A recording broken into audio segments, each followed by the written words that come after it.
제가 또 주목했던 부분은 여기가 되게 재밌었어요. 156쪽 가면은 네.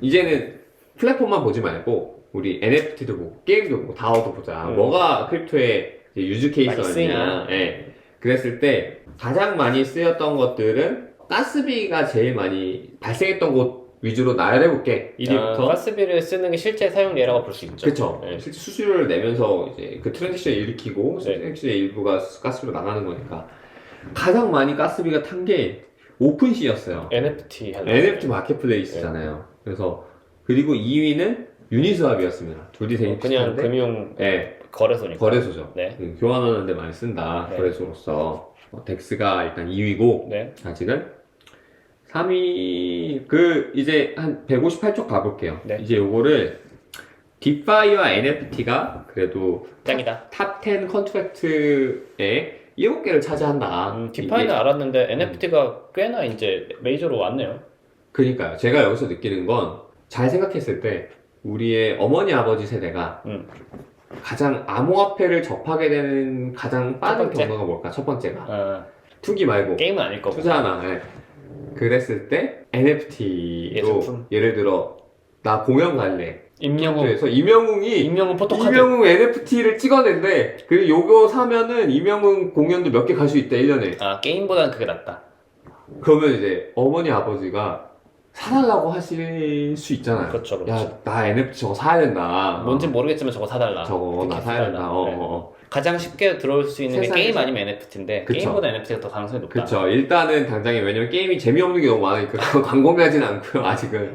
이제 게임 곧 자체가 나올, 사실 뭐 엄청 네. 대중화된 문화는 아니니까. 그쵸. 게임도 그리고 지금 돈 벌려고 하는 거여서 돈에 사실 미쳐있죠. 있었으니까. 재밌는 게임보다는 돈 버는 게임을 하고 네, 있으니까. 저희가 P2E 엑시를 또 다뤘었죠. 그러다 보니까 그쵸, 그쵸. 그거는 조금 타겟이 제한적이고요. 하지만 광범위한 우리 생활상에 쓰게 되는 게 뭐냐 했을 때, NFT들이 많이 될 수 있다라는 게 이제 하나의 차장점이고, 일단은 굉장히 또 초기잖아요. 일단 뭐 그런 NFT 거래할 수 있는 마켓플레이스, 아니면 이더리움 네임 서비스는 도메인이잖아요. 네. 결국 뭐 한상닷이드라든지 이런 주소들을 이제 막 사는 거죠. 네. 사서 막 이용을 진짜 하고 있고, 그게 이제 지갑 주소여서 원래는 0x 막 37 뭐 이런 걸 보내야 되는데 그 NFT를 갖고 있으면 나의 지갑 주소를 연동할 수 있어서 네. 한상닷 리더로 돈을 보내도 글로 가는 게 네. 이게 ENS고 도메인처럼 나중엔 이걸 바탕으로 나의 뭐 소셜 웹사이트도 꾸밀 수 있게 될 거예요. 점점점 그런 프로덕트도 실제 나왔고요. 네. 그리고 이제 디파이는 아까 말했던 유니스와 그리고 스테이블 코인, 테더, 뭐 USDC, 원인치는 이제 탈중앙화 거래소 거래소죠. 중에서도 네. 이런 것들이 이제 대부분이더라. 일단 유즈 케이스다. NFT 많이 올라왔다 진짜. 작년에만 이렇게 막 메이저급에 드는 수준은 아니었는데. 그니까 저는 실제 유저가 많이 쓰게 되는 부분은 주목을 많이 해야 될 것 같아요. 점점 컨슈머, 고객, 일반 사람들이 많이 대중적으로 많이 쓰게 될 거. 정말 유즈케이스로 가야 또 이 산업이 성장할 수 있는 거고, 저는 네. 이게 보면서 되게 사실 좋았어요. 산업이 성장하는 방향으로 가고 있구나. 이 크립토 산업이라는 것 자체가 네. 금융에만 국한되진 않구나, 우리가. 그래야죠. 그래서 여기는 이제 디파이 쪽의 개발자의 움직임이 가장 먼저 어떠했는지를 좀 보여줍니다. 그래서 160쪽 보면은 많이 늘고 있다. 디파이 쪽 종사자가 뭐 2020년 말 기준 비슷하네요. 3,900명 많이 늘었다. 전반적인 추세랑 거의 똑같네요. 네, 그래서 뭐 2020년에 디파이 서머 때는 1,000명 정도였는데 지금 한 240% 늘었더라. 2,700명. NFT 쪽을 또 보게 되면은 똑같네요 거의. 네, 거의 그렇게 됐다. 네, 여기도 이제 2021년 초 대비 한 300% 늘었더라. 근데 디파이가 여전히 한 2,000명 정도로 더 많긴 하다. 2배 이상 높다. 라는 부분일 것 같고요. 네. 디파이로는 또 체인별로 볼 수 있잖아요. 체인별 디파이, 체인별 뭐 NFT. 이더리움이 제일 많더라. 당연한 거고. 그 다음이 이제 솔라나에 코스모스네요. 코스모스 개발자가 많더라. 이런 거는 솔라나는 3위네요. 그래서 요게 디파이가 또 어떻게 보면 유동성의 암호화폐 시가총액의 되게 핵심적인 부분인데, 시가총액이랑 또 많이들 비슷하게 가는데, 네. 거의 코스모스는 잘 그 시가총액이 반영이 안 되죠. 어떻게 보면 이게 코스모스는 SDK만 빌려주고 여기는 알아서 개발하라고 한 거죠. 검증 허브라는 곳만 검증을 여기가 보안을 공유해주고, 너네 알아서 앱체인 만들어 SDK 해줄게. 그러면 그 앱체인 내에서 수수료는 그 앱체인을 갖고 있는 네. 체인이 먹게 되니까 예를 들어 테라면 테라의 수수료는 테라가 가져가는 거죠. 그렇죠. 그러니까 이제 코스모스는 캡처가 안 돼서 지금 뭐 어떻게 보면 뭐 시가총액은 그럴 수 있다. 근데 네네. 솔라나는 이더리움과 같은 구조, 캡처의 구조에 따라서 또 이제 그렇죠. 개발자 많더라도 가치는 적게 그러니까 그 이겨질 플랫폼이 수 있다. 활성화될수록 가치가 높아지는 건 그쵸. 맞는데 무조건 비례하는 건 아니습니다. 그렇죠. 네. 네, 그게 되게 또 중요한 구조인 것 같고요. 네. 175쪽을 보면 지갑에서 실질적으로 첫 번째 트랜지션을 많이 날리는 게 이제 뭐였냐 했을 때 2022년에는 디파이보다 NFT가 많아졌습니다. 저는 요것도 주목해야 될 현상인 것 같아요. 첫 번째 트랜지션을 내리는 지갑에서의 그런 유입이 그러니까 NFT가 많다는 거죠. 그쵸. 디파이는 원래 하던 사람들이 계속 하는 그쵸. 거. 그러니까 요게 저는 그래서 NFT가 좀 더 대중화에 가깝다라는 걸 여기 그냥 표로 보여주는 거 아닌가?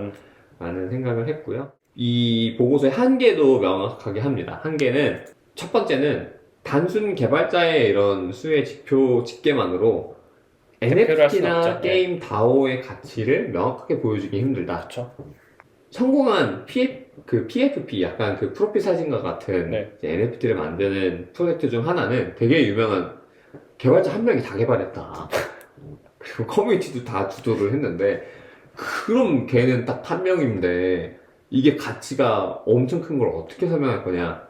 그래서 요거는, 그러니까 개발자가 그렇게 많이 필요 없어도 시가총액이 늘 수 있는 구조가 뭐 그런 한계는 있을 수 네, 있다. 커뮤니티에 따라 늘어나는 거가 있을 수 있다 보니까 개발자는 어떻게 보면 만드는 사람들이고 사용자들은 또 다른 지표니까 그쵸. 다르죠. 다르게 이동할 수 있는 그쵸. 거죠. 게임의 경우는 특히나 이건 좀 더 다른 이슈인데 대부분의 코드가 오프체인에서 발생한대요. 맞아요. 네, 게임 코드를 온체인에서 공개를 하면은 너무 느려요. 네, 너무 느리기도 하고 대부분 이제 클로즈된 그런 저장소에 저장을 하고 코드를 네, 그래서 게임 같은 경우는 정말 블록체인 코드로만 게임 만드는 건 사실상 어려울 거라고 보고 클라이언트 컴퓨터나 핸드폰에서 다운받아서 할 수 있는 건 다 즐기고 그 서버랑 연동하는 것만 그 블록체인 가지고 하는 방식으로 될 텐데 그럼 결국에 그 실제로 게임 돌아가는 부분은 그 오픈소스가 아닌 그냥 뭐 일반 개발자들의 코드로 이루어질 수 있을 테니까 여기 안에 집계가 되지는 않을 거예요. 대표적인 또 암호화폐 시장 비트코인은 요거랑은 또 결이 맞지 않다. 그쵸. 구조 자체가 비트코인은 가치 저장 수단이고 잘 작동만 지금 것만 오퍼레이팅이 잘 되고 해킹 안 당하고 하면은 비트코인은 그 어떻게 자체만으로 보면은 완숙한 거죠. 그쵸. 성숙을 해버렸어. 그쵸. 거의 더 이상 개발할 게 거의 없다고 네. 보이는 것도 되는 거죠. 네, 디지털 금 상품이기 때문에 개발자 수는 줄 수 있지만 가치는 오히려 더 늘어날 수 있는 또 지금 완성돼버렸다라고 네. 말할 수 있는 거니까. 그리고 이거는 오픈소스에 공개된 저장소의 코드들만 좀 트래킹할 수 있었던 거고 많은 프로젝트들 중에서는 또 프라이빗 저장소에 저장하는 코드들도 있을 거기 때문에 그거가 분석이 안 된 한계점을 명확히 있다라는 식으로 그러니까 이거 조사하는 사람들이 모든 코드를 다 까볼 수는 없으니까 그쵸. 오픈소스에는 다 공개가 돼 있으니까 그걸 분석을 한 거네요. 네, 그런 한계점을 얘기를 하고요. 네, 하나의 측면을 좀 적나라하게 보여주는 좋은 도구인 것 같아요. 우리 맞습니다. 사용자부터 보고 시가총액 이런 것도 보고 하는데 네. 뭐 다른 뉴스도 보고 하지만 정말 개발자의 관점에서 이렇게 바라보는 관점은 많지는 않잖아요.